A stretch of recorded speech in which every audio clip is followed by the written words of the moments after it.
Respecting authority even when wronged. Have you ever been treated unfairly by someone in authority and felt the urge to strike back?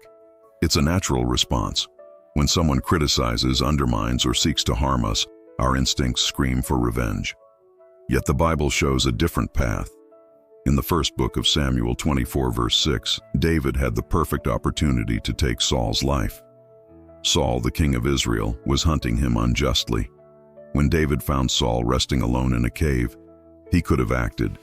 Instead, he said, "The Lord forbid that I should do such a thing to my master, the Lord's anointed." David's choice demonstrates restraint, respect, and trust in God, even when wronged. His example teaches timeless lessons about courage, patience, humility, faith, and wisdom that are relevant for us today. David's courage was not shown in taking the sword or confronting Saul, but in choosing restraint. His men encouraged him to act, seeing the opportunity as a chance to seize victory and perhaps secure the throne. Many would have thought it foolish not to act. Yet David held back. He understood that true courage is not always confrontation. Sometimes it is the strength to step back.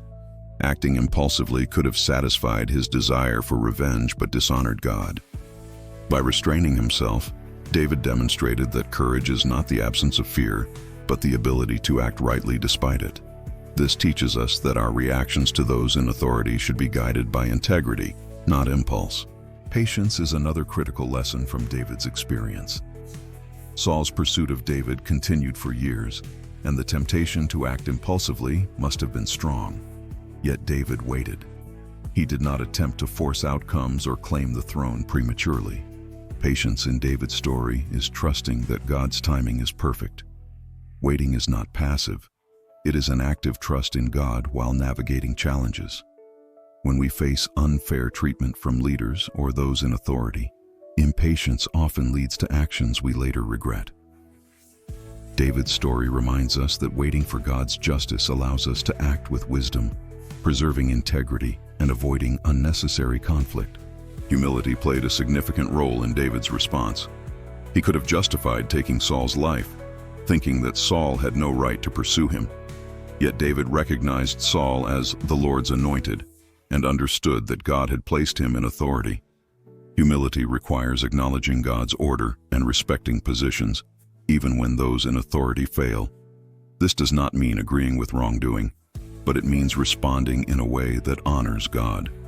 When we encounter unfair leadership, humility allows us to maintain our integrity without escalating conflict. Faith was another guiding principle in David's actions. By sparing Saul, David demonstrated trust that God would bring justice in his own time. He did not take control into his own hands because he believed that God sees all and will act according to his will. Faith frees us from the burden of seeking immediate revenge or trying to manipulate outcomes. We can focus on honoring God and living rightly while trusting Him to handle matters beyond our control. Wisdom is the final lesson we can glean from David's encounter. After sparing Saul, David did not remain silent.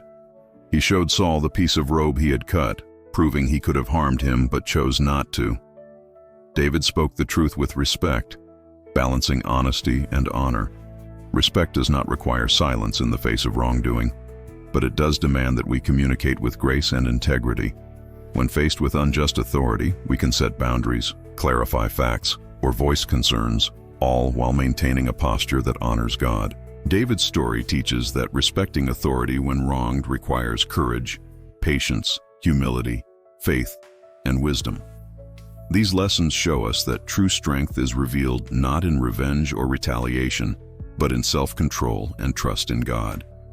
We may not always understand why God allows some leaders to fail, but we can control our responses. By acting with courage, waiting patiently, demonstrating humility, trusting God, and speaking truth with respect, we navigate conflict in a way that honors God and protects our integrity.